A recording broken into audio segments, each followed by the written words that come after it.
Hola amigos, bienvenido una vez más al programa El Camino de Dios. Les habla el More Joseph, director Les Jaim, y para mí es nuevamente un gusto estar con ustedes hoy, el día 5 del mes de junio del año 2022, que equivale al día 6 del mes de Sivan, el tercer mes del calendario hebreo. Y hoy tradicionalmente se celebra en la sinagoga el día de Shavuot, que usted conoce en su Biblia como Pentecostés. O sea que hoy en la tradición cristiana se va a celebrar o se va a recordar el día de Pentecostés, y en la tradición judía se va a celebrar o recordar el día de Shavuot, que son lo mismo. Es importante que usted sepa que los primeros discípulos del maestro de Nazaret eran judíos y observaban las leyes divinas que Dios le había dado al pueblo de Israel en el Sinaí. Incluso Shavuot, para efectos de la tradición judía, es la conmemoración de ese día, del día que el pueblo estuvo ante Dios en el monte Sinaí, y el Todopoderoso hizo su aparición, su presencia se hizo allí palpable ante ellos, y sus ojos vieron la gloria del Todopoderoso. Y en este día Dios le entrega al pueblo de Israel las leyes divinas para que el pueblo comience a vivir de acuerdo a los principios establecidos en el gobierno divino. Esta celebración se conmemora dentro de la idea de Matan Torah, el día de la entrega de la Torah, el día de la entrega de la ley, donde en Levítico 23 se encuentra la instrucción divina para el pueblo de Israel de estos, después de presentar la cebada, el fruto de la cebada, la cosecha de la cebada, durante la fiesta de la primavera, que es que se inicia con Pentecostés y los 7 días de panes sin levadura. Luego de la presentación de la cebada, el pueblo tenía que contar 7 semanas de Shabbats, o sea, 7 sábados. Y en el sábado número, o el día número 49, que sería el séptimo sábado, al otro día, al amanecer, tenía que el sacerdote presentar la ofrenda del trigo con 2 panes leudados como parte del el proceso el ritual relacionado a este día. Este día es un día muy importante para el pueblo de Israel, y asimismo lo testifican los escritos nazarenos cuando en este día los discípulos reciben el Espíritu Divino que Dios había prometido por medio de los profetas que llegaría antes de los Aharit Hayamim, los últimos días del mundo en que vivimos.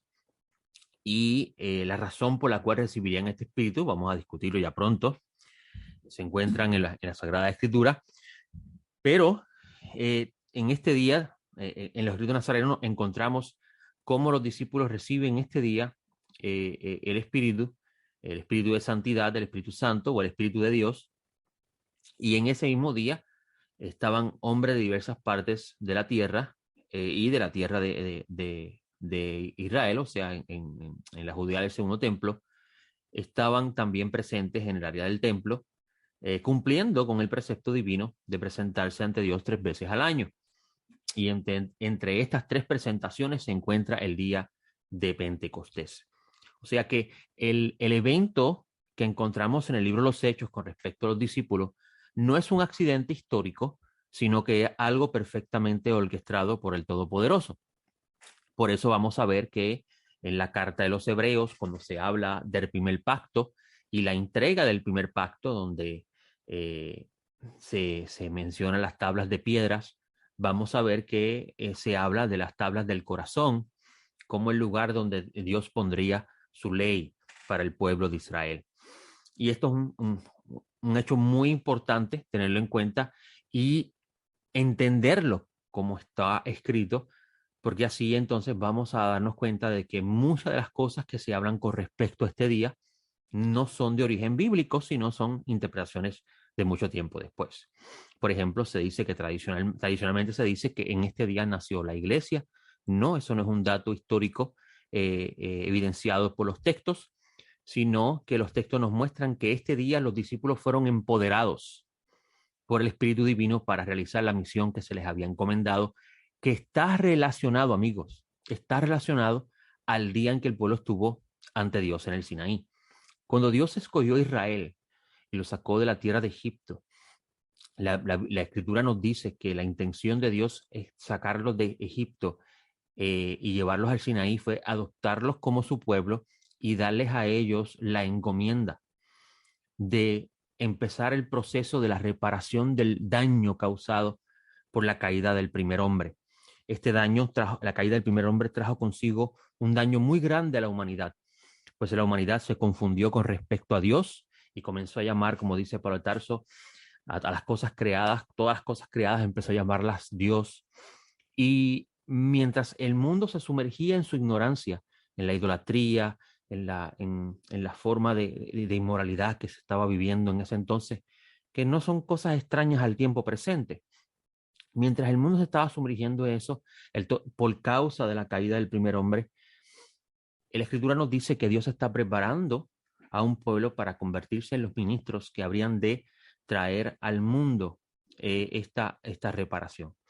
Y por eso es que vemos que con la aparición del Mesías y luego la eventual elección de los discípulos, la continuidad de esta encomienda que Dios le había dado a Israel iba a perpetuarse a través de los discípulos cuando estos recibirían el Espíritu Divino para entonces testificar sobre la venida del Mesías, el retorno del Mesías y la reparación del mundo a través del retorno del Mesías. Por eso es que vamos a ver que en Pablo de Tarso se cumple lo que el profeta Zacarías dice en uno de sus capítulos cuando dice, y vendrán 10 de las naciones y se agarrarán del manto de un judío y dirán, vamos contigo porque sabemos que el Dios verdadero está con ustedes. Podemos ver en la figura de Pablo de Tarso el cumplimiento profético de esa palabra que Dios había hablado por medio de Zacarías cuando las naciones empezaron a recibir de parte de él el mensaje del Dios verdadero y su Mesías. Y los escritos de Pablo de Tarso evidencian sobre eso. Este es un día muy importante, no solo para el pueblo de Israel, sino para la humanidad en general, pues a través del pueblo de Israel la bendición llegó al mundo, pues si no lo sabía, el Mesías nació del pueblo de Israel y él es la promesa que Dios había dado al mundo de que el daño causado por el primer hombre sería reparado por medio del segundo hombre. Y usted va a encontrar que se habla muchísimo de este día en los escritos nazarenos, de cómo los discípulos recibieron el Espíritu de Dios y comenzaron a hablar en idiomas. Y muchas personas se enfocan en ese milagro de cómo un grupo de galileos que ante los ojos de los judeanos eran considerados personas de poco intelecto y poco conocimiento. Eso es un dato que se ha podido mostrar a través de los diferentes profesores que han analizado el mundo cultural del Segundo Templo. Los galileos no eran considerados personas de muy buen habla ni muy intelectuales. Los judeanos, los que estaban cerca de la Jerusalén, eran conocidos como personas más intelectuales porque estaban cerca de los lugares de educación. El templo era un centro de educación, entre otras cosas. Y vamos a ver que estos galileos, que nunca habían salido de la tierra de Israel, que no sabían otro idioma que no fuera el idioma hebreo, comenzaron a hablar inmediatamente que el Espíritu de Dios se posa sobre ellos, según le había prometido el Mesías, para que estos fueran testigos en diferentes partes del mundo, pues es imposible poder llegar a una nación donde se habla, por ejemplo, español. Obviamente sabemos que en ese tiempo no había idioma español, no existía, pero para usar un ejemplo moderno usted puede entenderme. Era imposible que un grupo de galileos pudieran llegar a un lugar donde se habla español y le hablaran a la gente en hebreo. La gente no iba a entender lo que estos hablaban. Por consiguiente, cuando ellos comienzan a hablar en diferentes idiomas, era esto una señal de cómo Dios los había empoderado para poder hablar las maravillas de Dios a otros pueblos en sus idiomas. Y Simón Kefa, Pedro, usted conoce como Pedro, su nombre hebreo era Simón, Shimón, y le decían Kefa, es una palabra aramea que significa roca o algo que es duro, también algo que protege. Simón Kefa, en su primer discurso, cuando los que están allí presentes luego de este evento, que ellos se salen al público, que lo ven hablando en estos idiomas, los que están allí presentes están un poco confundidos porque pensaron que estaban embriagados. Y Simón Kefa dice que no, que la razón de ellos estar en estado que se encontraban era porque se estaba cumpliendo en ellos lo que Dios había dicho por medio del profeta Joel. Estas palabras que cita Simón Kefa en el libro Los Hechos es muy, muy importante porque tienen su origen en el Tanaj, en lo que usted conoce como el Antiguo Testamento, cosa que nuestro ministerio no reconoce como válido. No hay tal cosa como un Antiguo Testamento. Con lo que referimos cuando nos referimos desde Génesis hasta Malaquías, es el Tanaj, las escrituras hebreas.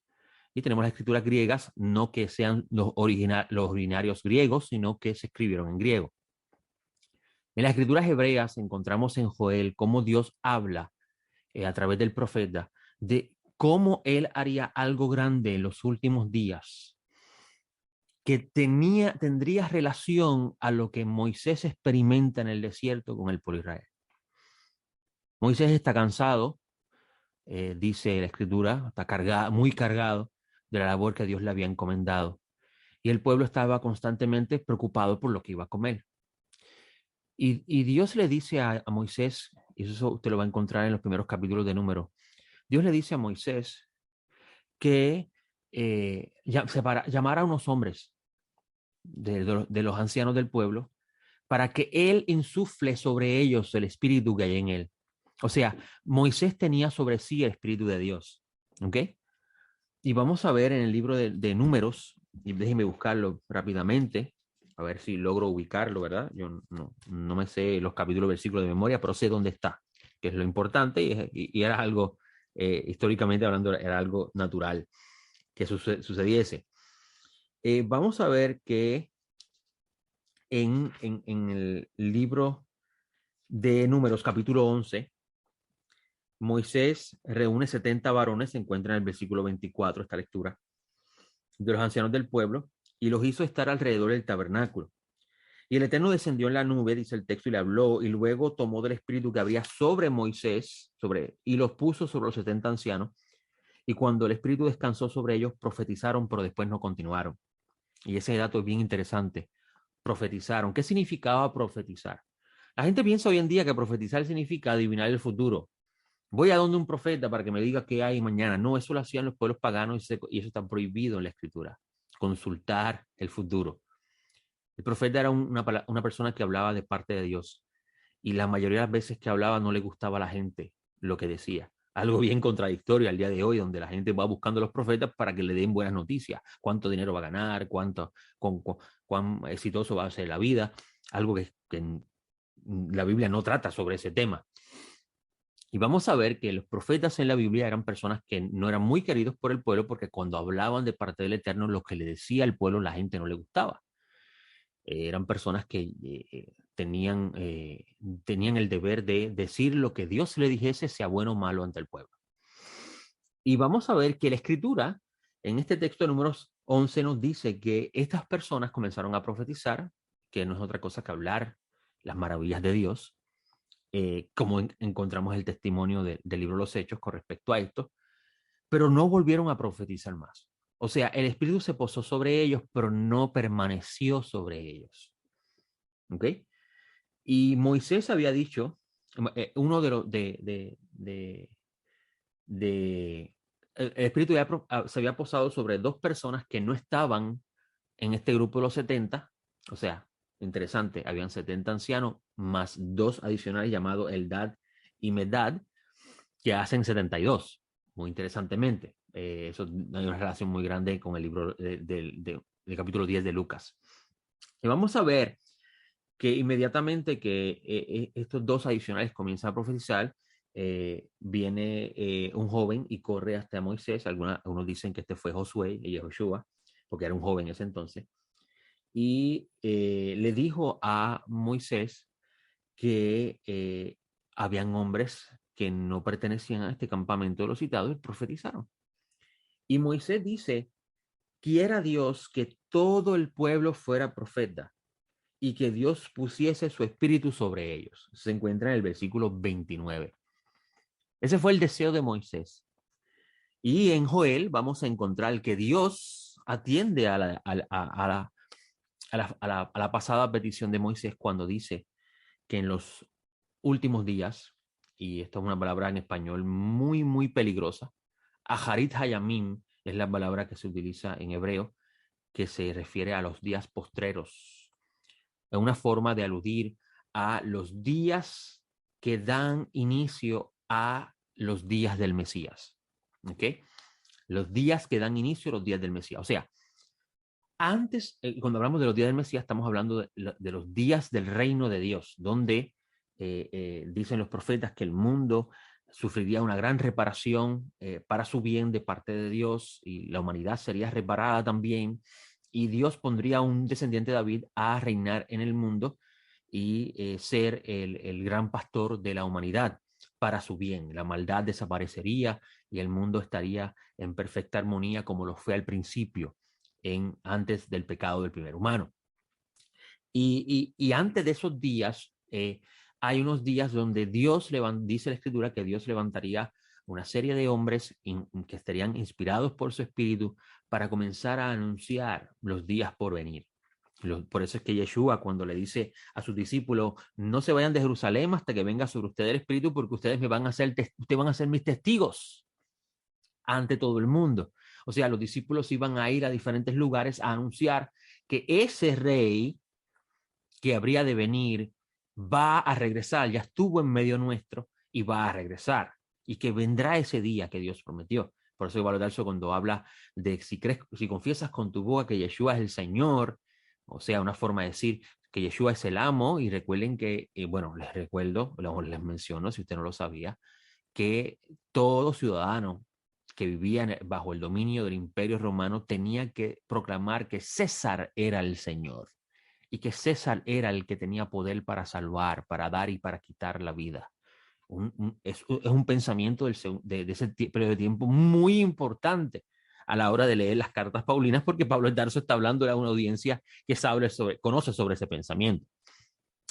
Y Yeshua, cuando le dice a sus discípulos que recibirían poder y serían sus testigos, Simón Kefa había entendido cuando viven esta experiencia que lo que dijo el profeta Joel en el libro de Joel es que con respecto a la aparición o Dios ponerle su espíritu sobre sus siervos, es un texto muy, muy importante, sus siervos, o sea, aquellos que Dios escogió para servirle, eh, era para que estos pudiesen anunciar el reino que ha de venir. ¿Y cómo lo sabemos? Bueno, vamos a ver que el texto que cita Simón Kefa de Joel está relacionado a el tiempo donde vendría oscuridad y tinieblas sobre el mundo. Cuando se habla del sol convertirse en tiniebla y la luna en sangre, es una forma de decir que esa luz que alumbraba al mundo, y es importante tener en cuenta que Moisés dice en Deuteronomio que Dios había dejado que las naciones sirviesen y adorasen el sol, la luna y las estrellas. Y las naciones utilizaban la iluminación de los astros para su guía en el mundo. Algo bien difícil de comprender para nosotros. Pablo de Tarso muy bien entendía esto y por eso es que él decía que esto era permitido por Dios en el tiempo de la ignorancia, pero que ya el tiempo de la ignorancia se estaba acabando. Y Pablo había entendido, muy bien dicho, que con la llegada del Mesías y el eventual empoderamiento de los discípulos por medio del Espíritu de Dios, la ignorancia que estaban viviendo las naciones se iba a terminar. Y eso es lo que usted conoce como el proceso de la evangelización, que no es otra cosa que el anuncio al mundo del único Dios verdadero y del Mesías, que es lo que usted mira que Pablo predica. Pablo de Tarso vas a encontrar, por ejemplo, en Corintios, que Pablo de Tarso dice que incluso, vamos a buscarlo, se encuentra en Corintios 8, dice, hablándole a un grupo de gentiles de Corintios, dice, ahora bien, en cuanto a los sacrificados de los ídolos, sabemos que todos tenemos conocimiento, pero el conocimiento envanece en tanto el amor edifica. Si alguno se imagina que sabe algo, aún no lo sabe como debe saberlo. pero si alguno ama a Dios, ha sido conocido por él. Ahora pues, acerca de comer de los sacrificios de los ídolos, sabemos que un ídolo nada es en el mundo. Interesante ese pensamiento de Pablo de Tarso. Y que ninguno es Dios, sino uno. Porque aunque hay los llamados dioses, sea en el cielo y en la tierra, como hay muchos dioses y muchos señores, y Pablo está en un mundo, en Corintio había mucha idolatría, incluso se adoraba a Artemisa, dice, para nosotros, sin embargo, hay un solo Dios, el Padre, de quien proceden todas las cosas y nosotros somos para Él, y un solo Señor, Yeshua el Mesías, por medio de quien son todas las cosas y nosotros por medio de Él. Interesante estas palabras de Pablo de Tarso, porque Pablo de Tarso está haciendo, como judío, la labor que Dios le encomendó al pueblo de Israel, proclamar la idea de un solo Dios y proclamar la idea de un solo rey en el mundo entero. Rey que representaría a Dios y traería la justicia al mundo. Así que este día de Pentecostés es un día muy, muy importante en la historia del pueblo de Israel y en la historia de la humanidad. Y lamentablemente, pues, en tiempos pasados se le ha dado un sentido, se ha dado una utilización que no va a la par con lo que se ha escrito en los sagrados escritos y las promesas que Dios había dado por medio de sus profetas con respecto a esto. Y por eso es que es sumamente necesario cuando estudiamos el capítulo 2 del libro de los Hechos, que se habla del día de Pentecostés, es muy necesario estudiar los eventos pasados o los textos pasados que tienen relación con este día para nosotros poder comprender mejor el texto. Por ejemplo, muchas personas pasan por alto la relación que tiene el día de Shavuot, el pueblo de Israel en el Sinaí, el día de Pentecostés, el pueblo de Israel está en el Sinaí, la relación que tiene el día de Pentecostés de los discípulos del Señor estar en Jerusalén con el día de Pentecostés en el Sinaí. Y usted diría, pero es que en el Sinaí no hubo Pentecostés. Sí, hubo Pentecostés, porque la palabra Pentecostés en el griego significa 50 días, y Shavuot es el día 50 del conteo del Homer. Y muchas personas pasan por alto la relación uno con otro, y mucho más pasan por alto el capítulo 11 del libro de Génesis, cuando se habla de la Torre de Babel. El evento de la Torre de Babel y la confusión de lenguas que hubo en ese día, según está registrado en la Torá, está muy relacionado al evento del Sinaí y al evento de Pentecostés en Jerusalén. Sí, por eso es que cuando lo estudias, te vas a dar cuenta, vas a entender mejor por qué los discípulos están hablando en diversos idiomas en ese día. Porque ellos van a ir a las naciones a hablarle en el idioma que Dios los había confundido con respecto al Creador y su Mesías. Bien interesante esto y muy llamativo. Para nosotros que caminamos en la fe, conocer estas cosas nos ayudan muchísimo a entender más allá de toda línea doctrinal que pueda existir, a entender cómo la Escritura nos habla de principio a fin del plan de Dios para toda la humanidad a través de su pueblo Israel. Dios quiere arreglar el daño causado por el humano. Dios quiere devolverle al ser humano lo que solía ser. Un humano creado a su imagen. Un humano que fue hecho para disfrutar del bien que Dios le había otorgado. Por eso aguardamos el tiempo de la nueva creación, los cielos nuevos y la tierra nueva, donde no existirá nunca más el mal y los daños relacionados a este mal no volverían a aparecer, para que así el ser humano pueda vivir días sin fin al lado de su creador, guiados por el mejor rey, el mejor gobernador, o en lenguaje moderno, el mejor presidente que pueda existir en toda la humanidad, un ser justo, un ser bueno, un ser que nos va a acercar más a Dios.